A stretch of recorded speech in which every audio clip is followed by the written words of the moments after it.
Hello everyone. सो जिन लोगों को Satish Chandra memorial school का फॉर्म फिलअप करने में दिक्कत आ रही है, तो मैंने ये फॉर्म फिलअप का जो परफॉर्मा है, जो फॉर्मेट है, मैंने किसी स्टोर से कलेक्ट किया है। तो आप सबको बताता हूँ कहाँ क्या लिखना है। बहुत ही इजी है, कोई रॉकेट साइंस नहीं है इसमें, तो कोई भी लिख सकता है। ये जो एरिया है यहाँ पर, ये ऑफिस यूज़ के लिए, यहाँ पर कुछ मत लिखिए, ठीक है। ये ऑफिस यूज़ के लिए। उसके बाद फॉर ऑफिस यूज़ ओनली, यहाँ पर भी आप कुछ मत लिखिए, ठीक है। ये आपका एरिया नहीं है, ठीक है। आपको समझ में आ रहा होगा। Then class two which the admission soft, session 26-27 के लिए कौन सा क्लास में आप एडमिशन कराना चाहते हैं, सिंपली। तो आप अगर 7 के लिए एडमिशन कराना चाहते हैं तो यहाँ पर 7 लिखेंगे। नेक्स्ट, यहाँ पर बच्चे का नाम, जो बच्चा का एडमिशन हो रहा है, इसका जेंडर मेल, रिलीजियन जो भी है आपका लिखेंगे। फीमेल है तो फीमेल करेंगे, ठीक है। एनी अदर है तो एनी अदर भी कर सकते हैं। तो ये है यहाँ का फिलअप सिस्टम। फिर नेक्स्ट आपका डेट ऑफ बर्थ यहाँ लिखेंगे, ठीक है। फिर वर्ड में भी लिखना है। सपोज 16/11/1993 है तो आप लिखेंगे 16 नवंबर, ऐसे स्पेलिंग करके 16 नवंबर 1993, ऐसा करके वर्ड्स में लिख देंगे। और सबसे इम्पॉर्टेंट बात जो मैं पहले बोलना चाहता था, भूल गया, पूरा फॉर्म फिलअप ब्लॉक लेटर में होगा। सब कुछ ब्लॉक लेटर में, एक्सेप्ट ईमेल आईडी को छोड़ के सब ब्लॉक लेटर में लिखेंगे, ठीक है। ब्लॉक लेटर मीन्स समझ में आया आपको शायद, जैसे A B C ऐसा लिखेंगे तो ये ब्लॉक लेटर है, ये स्मॉल लेटर है, ठीक है। बर्थ सर्टिफिकेट में एक रजिस्ट्रेशन नंबर मेंशन होता है, उसको यहाँ एंटर करेंगे। ब्लड ग्रुप का जो है आपका बच्चे का ब्लड ग्रुप, उसको यहाँ एंटर करेंगे। स्टूडेंट्स जो एडमिशन ले रहा है उसका आधार नंबर यहाँ पर। स्टूडेंट अगर किसी भी इन क्राइटेरिया में से है तो उसमें टिक करेंगे। जनरल जनरल में करेंगे, SC SC में, ST OBC EWS, जो भी क्राइटेरिया सिलेक्ट करेंगे उसका अटैच प्रूफ अटैच करना पड़ेगा, ठीक है। कुछ एक प्रूफ लेके जाइएगा। ये सबके लिए कंपल्शन नहीं है। जिनके बच्चे के पास बैंक अकाउंट है वो एंटर करें, जिनके पास नहीं है कोई दिक्कत की बात नहीं है, छोड़ सकते हैं। 8 नंबर, 9वां number, 9 number, detail of parents, parents का डिटेल यहाँ पे आपको एंटर करना है, ठीक है। फादर नेम, फादर का क्वालिफिकेशन, देखिए क्वालिफिकेशन ऐसा नहीं कि झूठ मूठ का कुछ भी भर देंगे, ठीक है। सही भरिएगा। अगर 12 पास है तो 12 पास, 10th तो 10th, 8 पास है तो 8 ही लिखिए। ऐसा कोई क्वालिफिकेशन ज़्यादा लिखेंगे तो इससे कोई फ़र्क नहीं करने पड़ने वाला ज़्यादा कोई खास। फादर का आधार नंबर यहाँ पर होगा। परमानेंट एड्रेस, जो पापा के, आपके पिताजी या जो मतलब अप्लाई कर रहे हैं स्टूडेंट, उनके फादर के जो एड्रेस डॉक्यूमेंट में लिखा हुआ है वही एड्रेस यहाँ एंटर करेंगे। उसमें लोकेलिटी मतलब आपका गांव का नाम ही होगा। पोस्ट ऑफिस गांव का, पुलिस स्टेशन आपका नियरेस्ट, एंड आपका डिस्ट्रिक्ट कौन सा है। पिन नंबर लिखेंगे। आप पंचायत में है तो पंचायत में टिक मारिए, म्यूनसिपलिटी एरिया है तो म्यूनसिपलिटी में टिक मारिए, और उस म्यूनसिपलिटी या पंचायत का नाम लिखिए, ठीक है। और ब्लॉक नंबर ब्लॉक का नाम लिखिए। सपोज आपका ब्लॉक बोशीरहाट है तो बोशीरहाट लिखेंगे। और कंट्री इंडिया, ऑब्वियसली ये कोई बोलने की चीज़ नहीं है। अब यहाँ पे कोई पाकिस्तान से आके तो एडमिशन ले लेने वाला। तो मोबाइल नंबर यहाँ एंटर करेंगे। ईमेल आईडी यहाँ पर, ईमेल आईडी ब्लॉक लेटर में पॉसिबल नहीं होता है जनरली, तो स्मॉल लेटर में एंटर कर सकते हैं। ऑक्यूपेशन स्पेसिफाई कीजिए। अगर सर्विस मैन है तो सर्विस, उसके साथ सर्विस, अगर BSF में है तो service in BSF। Annual income क्या है, ये इसका कोई इनकम प्रूफ देने का जरूरत नहीं है पिताजी का। जस्ट आपका पिताजी का जो इनकम है, मैं स्टूडेंट से कह रहा हूँ, या पेरेंट्स अगर है तो आपका जो इनकम है, ठीक है। बच्चों का फॉर्म में एग्जैक्ट नहीं भरने का जरूरत नहीं, अप्रॉक्सीमेट भरने से होगा। जिसका जैसे सपोज कोई IT सेक्टर में काम करता है तो उसका अगर 50,000 सैलरी है मंथली, तो उसी हिसाब से वो एक अप्रॉक्सीमेट अमाउंट ईयरली कितना होता है वो बैठा देंगे। ईयरली, यहाँ पर एनुअल इनकम मतलब आपका ईयरली होता है, ठीक है। एक साल में आप कितना कमाते हैं वो पूछा है, ठीक है, मंथली नहीं। फिर ऑक्यूपेशन क्या है, ऑफिशियल एड्रेस, पिताजी आपके जो पेरेंट्स अप्लाई कर रहे हैं, आपका ऑफिस का एड्रेस यहाँ पर देना है। स्टूडेंट्स अगर ये देख रहे हैं तो आपको पिताजी का ऑफिस का एड्रेस यहाँ पर देना है। पिताजी अगर आईटी सेक्टर में तो आईटी ऑफिस का एड्रेस देना है, बीएसएफ में तो बीएसएफ का एड्रेस देना है, कहाँ पर अभी पोस्टेड है। और मदर का सेम नाम, क्वालिफिकेशन, आधार नंबर मदर के, परमानेंट एड्रेस मदर के डॉक्यूमेंट में जो होगा वही, mobile number, email ID.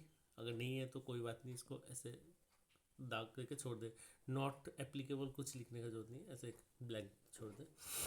Occupation specify आपका यहाँ पर क्या कर सकते हैं, हाउस मेकर है तो आप हाउस मेकर लिख सकते हैं मदर में। एनुअल इनकम अगर है तो लिखे, नहीं है तो कोई बात नहीं। ऑफिशियल एड्रेस कुछ लिखने का जरूरत नहीं है, घर पे ही है मम्मी।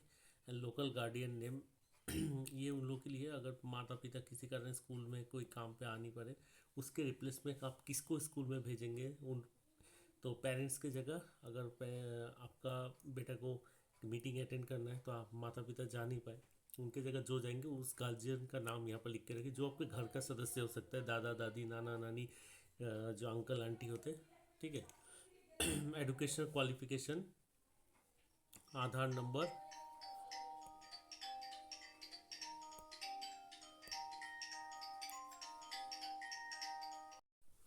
फिर आपको आधार नंबर देना है, ठीक है।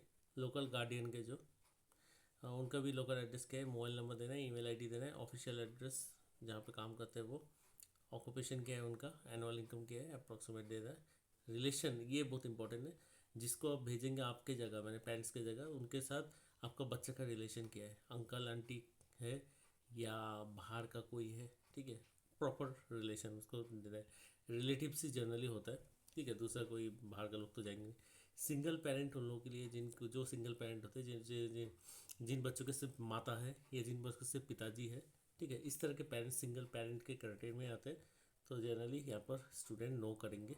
अगर ऐसे जिनके माता पिता है भाई वो नो करेंगे, जिनके माता है सिर्फ या फिर पिताजी है तो यस करेंगे। ठीक है, और जो यस करेंगे उसको अटैच प्रूफ भी देना पड़ेगा।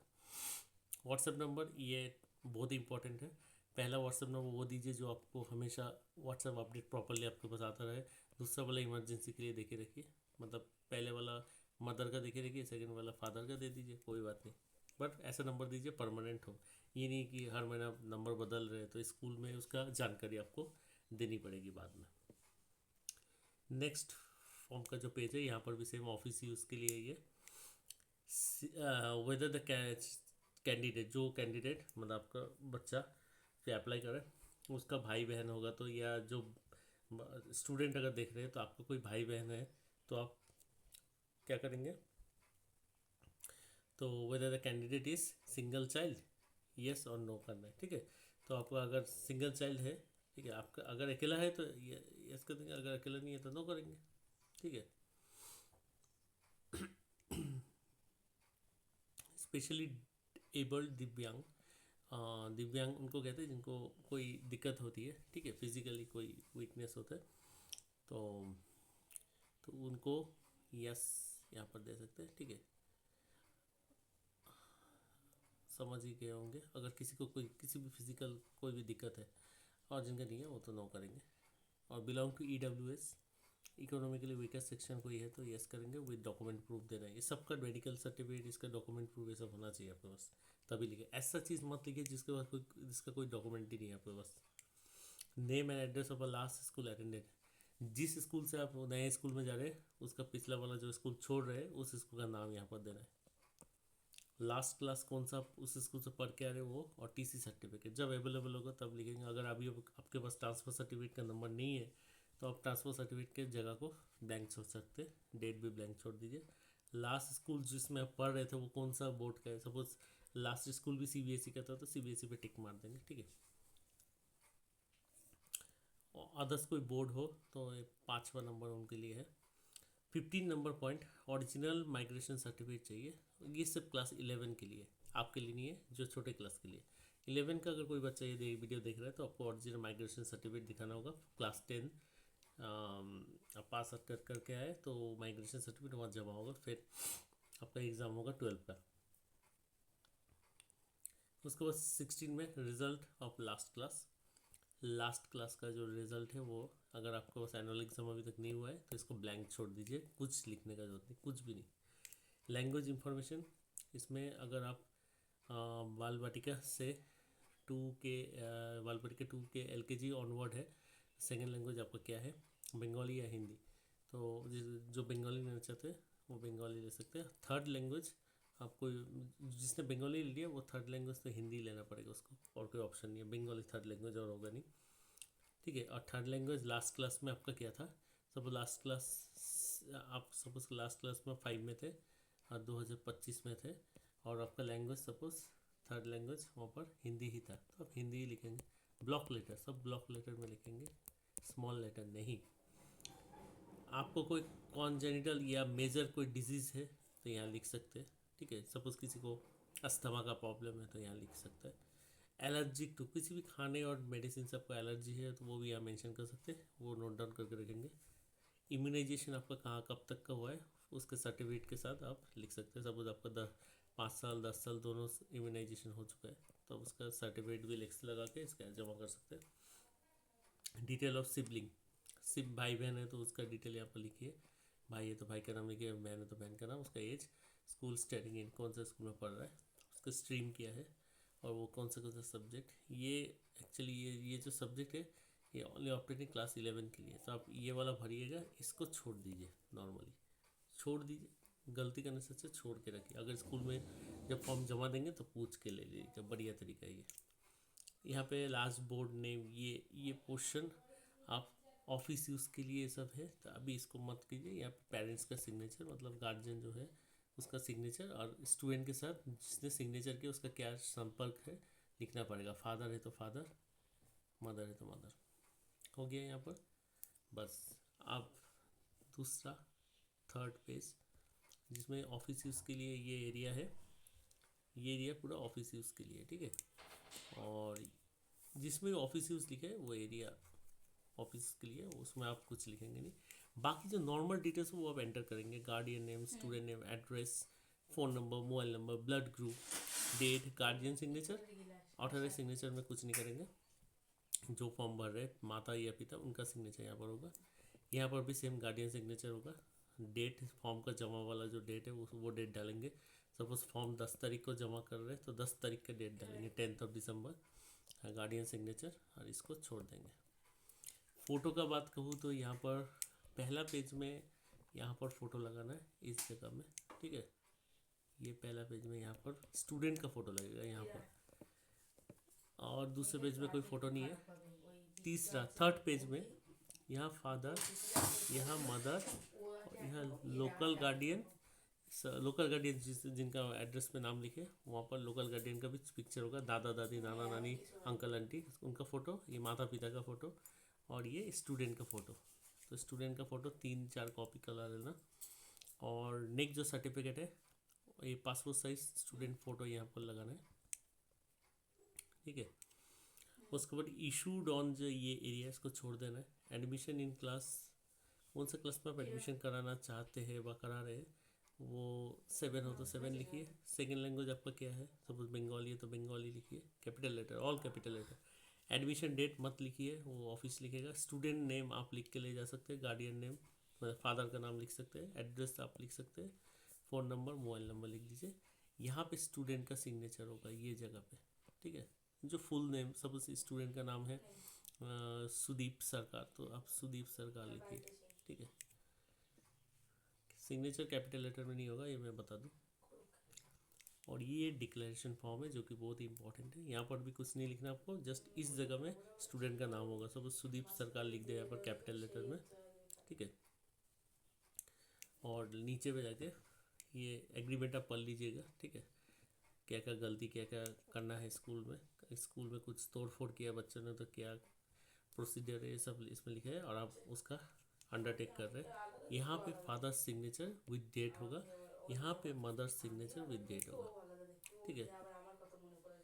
तो ये है फॉर्म फिलअप का क्राइटेरिया। स्टिल कई जगह पे कोई दिक्कत हो तो ज़रूर बताइएगा, हेल्प करने की कोशिश करेंगे। Thank you and have a great day.